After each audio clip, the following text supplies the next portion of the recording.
All right, well, 1971, you made the preliminary final.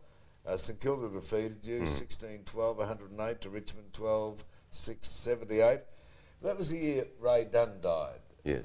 And Al Board took over as president. It was pretty dramatic, you know, because leadership in a football club is of paramount importance, isn't it? Oh, yeah. But we had a very good infrastructure by that stage. I think you've missed out something. Something quite dramatic happened shortly before Ray died, or a year before. We swapped Barrett for Stewart. And that was a dramatic thing in football. And that happened the year before.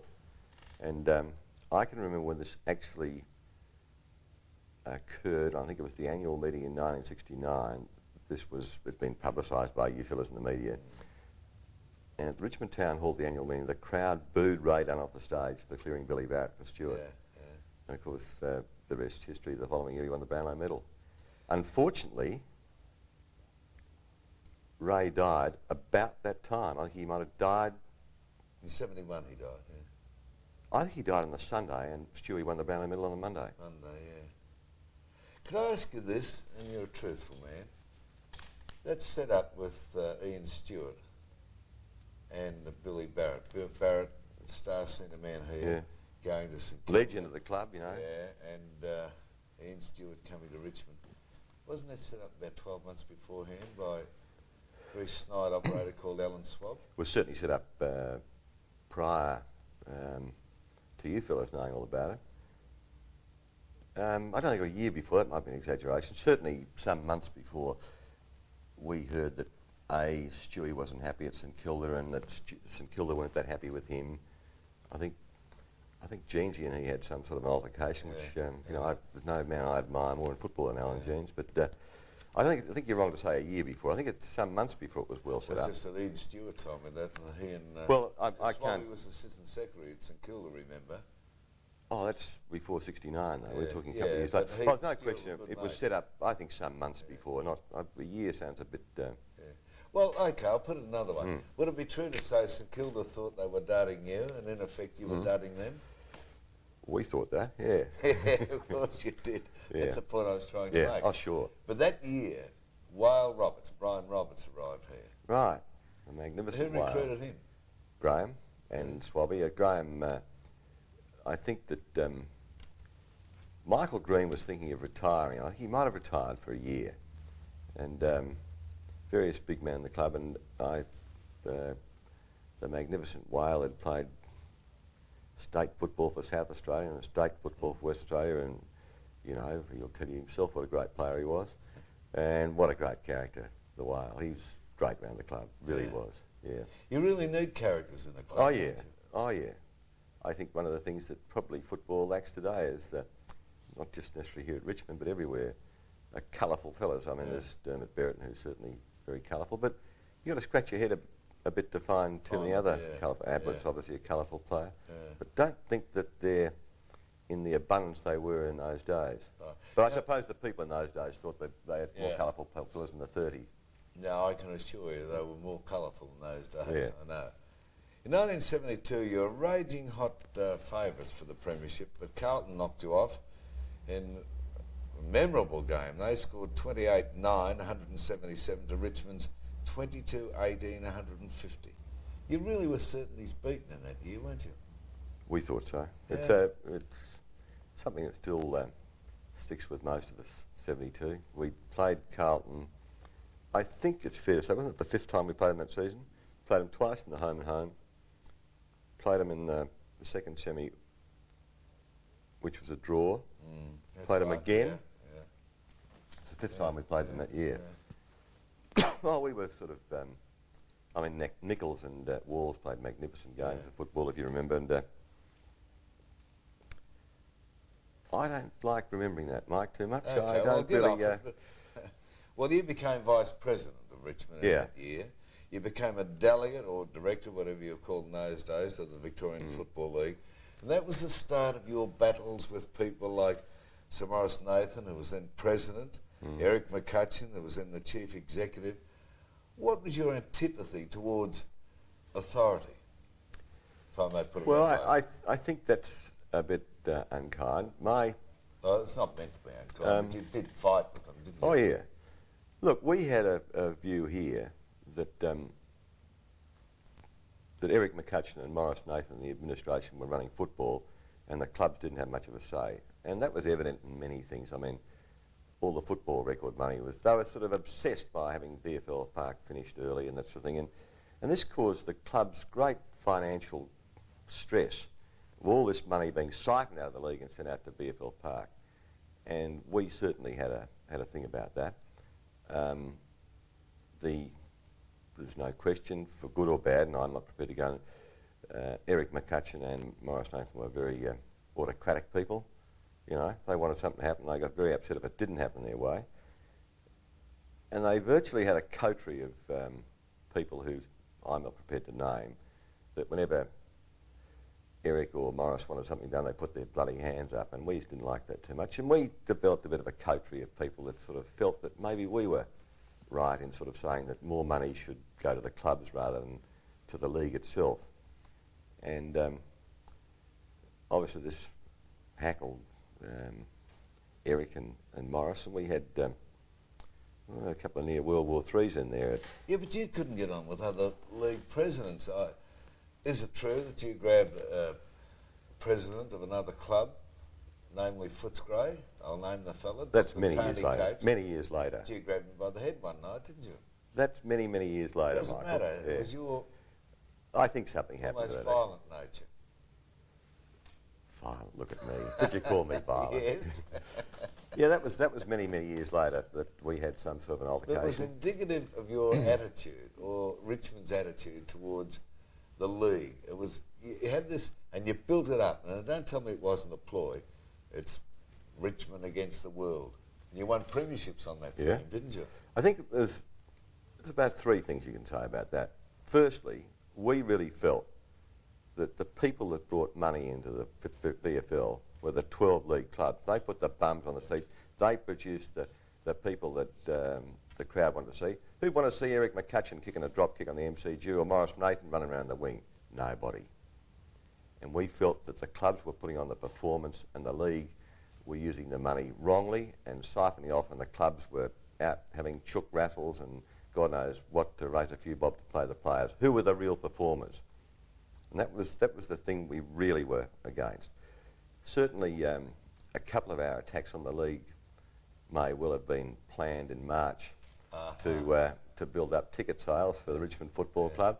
But they were for reasons we thought would get the club publicity and get people talking about us again. Yeah. But the real reason and the real brawl we had with the league was that those fellas were sort of dictating how football should go and where it should go and siphoning a lot of money off and making the clubs... I mean, God, we used to have Sunday mornings here. You were at the Michael. We'd be scratching around to pick up a few bob from a chook raffle. And here's these bastards sitting over there in plush leather seats in VFL House. Well, does that excuse you at a directors' meeting of sitting back and putting your feet up on the table? Oh, that was contrived. Oh, come on. That was contrived. It was contrived, and I think you should know this. You loved to annoy Sir Morris Nathan, didn't you? I think that that was contrived to upset a few people. Of course it was. Anyhow, in that year... Where are you getting this information from, Mike? I've forgotten about that myself. All this on you. George Harris, who was then president of Carlton. Good old George. Yeah, he's a pimp. I'll speak to him severely. That was a contrived thing. I did it on purpose, and I knew when I was going to do it, and I knew how I was going to do it. And I remember discussing it with Graham Richmond here one afternoon before I went there. I said, you know, we'll sort of just see what happens. You know, the interesting thing about... We're on a winner there, you know, because, look, we were a top club. We're winning premierships. What were they going to do? Throw us out of the league? What about you and Carlton in that period? In 8 years, you won 7 out of the 8 premierships. Yeah. Hawthorn in 71 knocked off St Kilda. Exactly. That was the only time you guys didn't play off. Yeah, it was a great era for both clubs. Period. We fortunately had the better of them then a bit too. Yeah. Well, why didn't Carlton play up the way you played up? Oh, look, they had obviously a way of handling things. We're not sort of putting up George as some monument to... Paragon of virtue. Yeah, I hope that's not coming up. Well, I'd have to disagree with you, Mike. But I never said he was. they played it a bit differently. We, I mean, don't think that George didn't have his differences with Sir Maurice Nathan and the league. In fact, George was an ally of mine at the league. And if you remember, a lot of the things changed. I think Percy Bentley went on a fishing trip and all of a sudden he wasn't league director any longer. Ernie Joseph came in at Fitzroy. Yeah. I can't remember some of the other people that came in, but some of the old guard that whenever Eric said jump, they put their bloody hands up, they seemed to disappear. Yeah. And quite a few times we had the numbers there to outmanoeuvre Eric and get some of the things we wanted to happen about football. That surprises me that George Harris and yourself would be involved in that sort of thing. Actually, I don't want to worry you, but George Harris does describe you as a good bloke. Gee. That is a bit of a worry, isn't it? What's he after? No, we got on right, George and I. We certainly, on Saturday afternoons when the teams performed, some of the words we said to each other wouldn't bear repeating, but yeah, I like George, but we certainly had our differences. You're very shifty, the two of you. Right, in 1973, Richmond bounced back. They became premiers, and Carlton, who were red-hot favourites in that year, got rolled. Actually, the score was 16-20, 116 Richmond to Carlton, 12-14, 86. And that was the year you won 4 premierships. Yeah. Like the reserves, the under-19s, and what the under-17s won. Yeah, exactly. First time ever in the history of the league. Great It was year a pretty ruthless day, wasn't it? Oh, it was a great day, Michael. Come on, Ian. Great day. Ruthless day. Great day, I think. People will sort of, and I suppose you're alluding to the fact that Laurie Fowler seemed to hit John Nichols at some stage. He jumped right into Big Nick down the far end of the Yeah, I don't think if you saw the size of John Nichols and Laurie Fowler, you could say that was sort of organised. It just happened that way. Mike Tyson's not a big fella either. I wouldn't step in the ring with him, Mike, and I'd suggest you didn't either. And but that was all his pure accident. Pure accident. I think Jeff Southby is a lovely fellow. Just got mixed up. Vin Wade, Kevin Hall, that was all by accident. I think Vin kept out of it pretty well, didn't he? Or tried to. Well, he would have been in Albury by half-time had the fence not been there. Yeah, look, football's not a game for Sheilas, and certainly there are instances in that game, but like there are in every game. I mean, hell, we've just gone through a thing when both teams were up before the tribunal a few weeks ago, and I think you've got to say this, that were there any reports in that game? I can't remember. There should have been. Well, yeah, it's your view of the situation. Come on, you be honest. There should have been. I didn't see anything. That's all happened so quickly, Michael. What about the Brownlow Medal night that year? Yeah, we're a bit upset about that. You thought Kevin Bartlett should have won it. Poor old Keith Gregg from North Melbourne won his first Brownlow. And you and our bosom buddy, Alan Swab, you went pretty ratty that night, didn't you? No, all I said, I was called up by a journalist at home, Mike Sheehan actually was, and said, and this is at 1 o'clock in the morning or 12 o'clock, and said, what did you think of that? I said, I was very disappointed that Kevin Bartlett didn't win it. I said, and he said, what did you think about Keith Gregg winning it? And I said, well, I only see him twice a year, and Brian Wood seems to always belt the hell out of him and get the better of him. And I find it appears on the front page of the Age next morning with our unsportsmanlike conduct. Now, certainly... Could I just refresh your memory? Yeah. I know time erodes memories. Doesn't need refreshing on this one. Well, I was there that night. I was comparing the whole show for Channel 7. Yeah. I did come down and have a drink with you and Alan Swab. Yeah. And, come on, what are you laughing at? I'm just saying that my comments about the whole thing weren't that public that night. They were made to Michael Sheehan. Well, in private to the little... Oh, we were disappointed and we felt that, Kevin should have won it. Could I say violently disappointed? That'd be wrong. I must have been somewhere else. Yeah, I think you were, Mike. What about A. Swab? There was an incident that occurred that I wasn't present of with he and Charlie Priestley at the back of the Southern Cross banquet hall. I wasn't present for that, and I'm told that there was some sort of... he and Charlie had some words with some North Melbourne officials. Oh, I certainly wasn't there for that. You were president that year? Yep. Did you come to 73? Yeah, I was virtually... Well, I think probably Al Board may still have been president, but actually Al had been ill and had spent most of 73 in Queensland, and that doesn't mean to say Al didn't have a great influence in this club for the many years he was here.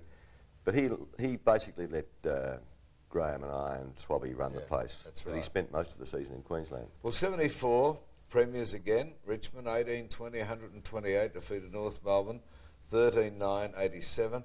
And that was probably the best premiership you won because you really had that one all day, didn't you? Yeah, I guess so, yeah. But that's not what I want to talk to you about. That was the year Mal Brown came over from Perth to play here, and he played one season, but nobody will ever forget him. Yeah. And the big brawl at Essendon, and Graham Richmond got into trouble, knocking people over. And I think that this can be documented.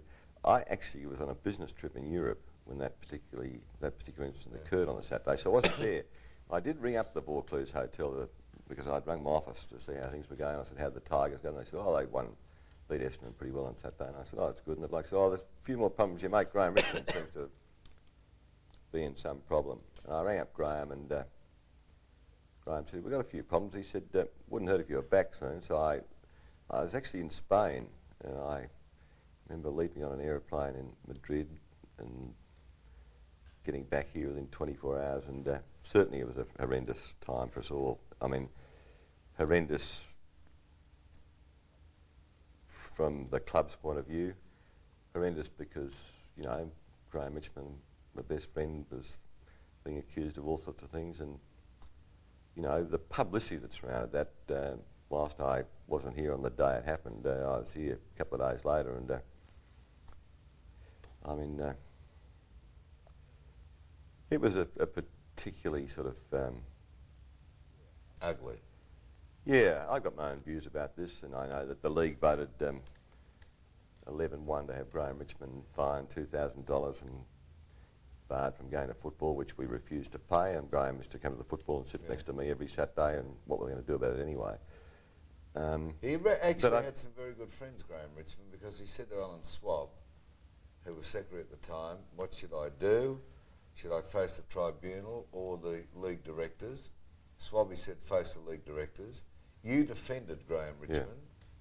Yeah. You played Perry Mason. Between you and Swab, you really made a mess of it, didn't you? Well, I don't think there's a choice whether Graham faced the tribunal or the directors. Not the fact he was an official of the club and I think vice president. But I think he had to have faced the directors rather than the tribunal. He did have a choice. You may well be right. I certainly. Yeah. Okay, I accept that. I think maybe we, not maybe, we obviously did it because I mean, the league were very savage on the thing, and of course, I make this quite clear. They're looking for some way to give us a bit of. Now you're getting to it. I have a note down here because you publicly stated there was a hate campaign against Richmond. Yeah. You believe that, or was that another little ploy? Oh, look, I think that there's something in all of us, Michael, that, you know, and I think our opposition sort of, we were a successful club. We certainly did some fairly ruthless things in getting to the top. We defend ourselves by saying, look, we're answerable basically to the people that pay the membership to join the Richmond Footy Club and the supporters, and what they want is success on a Saturday afternoon. And our ruthless approach, our disregard for other clubs' feelings in those days, we defend and justify by the fact that we were there to win footy games for our supporters. Now, there's no question we ruffled a lot of feathers there, and I think that they saw it as an opportunity to give us a good kick in the bum, which they did. Well, but sorry, we won the premiership that year. Right, and Tommy Hafey said it's Richmond against the world. Is that right? Yeah. I think there's no question we used that. Of course you did. That decision of the league directors to stir up the players here and make sure that there was no complacency around the place. Well, in 1975, you're president. You made the preliminary final. You were beaten by North Melbourne. They went on to win their first ever premiership. 76, you finished 7th. 77, you made the first semi. 78, you finished 7th. 79, you finished 8th. Yes, 1980, you were premiers. Now, that slump, how did that come about? I think 3 or 4 things happened then. Alan Swab went to the league. He was a loss. Tommy Happy actually resigned as secretary of the club, as coach of the club. He wasn't sacked, and I know that's been documented, but he certainly resigned. Was he going to be sacked though? No, he'd been appointed. He'd been appointed. But there's certainly people at the club felt that he'd run his race. But I think if I'm correct, the vote was something like about 10-2 to reappoint him. And he'd heard that there was some opposition and decided to resign. But he certainly wasn't sacked. But, some people felt he'd run his race. And I think that we lost a lot of good players over that era, and a lot of the great champions we had sort of, were starting to get older. Well, in 1980, you bobbed up as premiers, really out of the woodwork. You defeated Collingwood, 23-21, 159. 81 points, I can get that correct. Right, 159, I'll give you the score, to 9-24-78. You're quite right. That was a big thrill because you loved to beat Collingwood. Yeah, well, I wish that game had gone for 3 days, actually. Yeah. I enjoyed every little bit of it. And funny enough, a sideline of that is that when Graham and I became involved here, and I used to go to World of Sport, if you remember, you had to go in and pick up things on Sunday afternoons. I remember the great Jack Dyer saying, "Hey, I hope you two public school pufters don't stuff up my football club." This is way back in whenever, 60, whenever it is. And in, when we won the back-to-back premierships, I went down there to pick up the trophies. And 73, 74. Yeah, and I said, "Hey, Jack, we've won back-to-back premierships." And he said, "Oh, yeah, you've done all right." It's high praise from Jack. But in 80, the joy he got from ribbing Lou and of course Jack just hates Collingwood anyway. For us to beat them by 81 points, I've never seen Jack in such a... he was over the moon. Happy frame of mind. Yeah. Well, then it started. 81, you finished 7th. 82, you were runners-up to Carlton. Should have won that game. Right. 83, you were 10th. 84, you were 8th. 85, you were 8th again. But you kept changing your coaches, you kept changing captains. Had the rot set in? We were looking for a formula, and we just knew the formula was wrong in A, in some years the captaincy, and B, the coaching. But there's no question, Kevin was coming to the end of his career, Francis Burke retired, and I mean, I think the football had changed a lot over that period. Managers became involved with players. I mean, I count myself as one of those lucky people in life that whoever you support, Michael, you'd always say that Hart, Burke, Bartlett and Sheedy were champions, footballers. All people would say that. More importantly, though, they were champion fellas. And they didn't have managers hanging around them, and we used to sit down here and say, "Righto, Royce, you're on so-and-so, you're on so-and-so," and we just shook hands and that's what they were paid. But managers, solicitors, accountants and gurus became involved with players, and it certainly had changed. And we certainly, I make no apologies for saying that, we certainly made a bit of a mess of it there in changing coaches and captains to try and find the winning formula. Can I ask one final question, just a brief answer? 1990, you had to go to the public of Victoria, or Australia, I guess, to make sure this club, Richmond, survived. You've passed the crisis, although you're no longer actively involved. Will it survive? Oh, I'm sure it will. Oh, yeah, I think they're getting some good people. I noticed that Pat Stone's joined the committee in a senior position, and yeah, I'm sure it will. Look, Richmond this place will always survive. I think the current committee have got to realise this, that they ran, was it 12th this year or 11th? They've got to start producing on the field for their supporters, but I think they recognise that fact better than they don't need me to tell them that. You've got to start winning footy games. Well, you heard that from Ian Wilson, president of Richmond Football Club from 1974 to 1985. One of the great colourful characters of Australian football.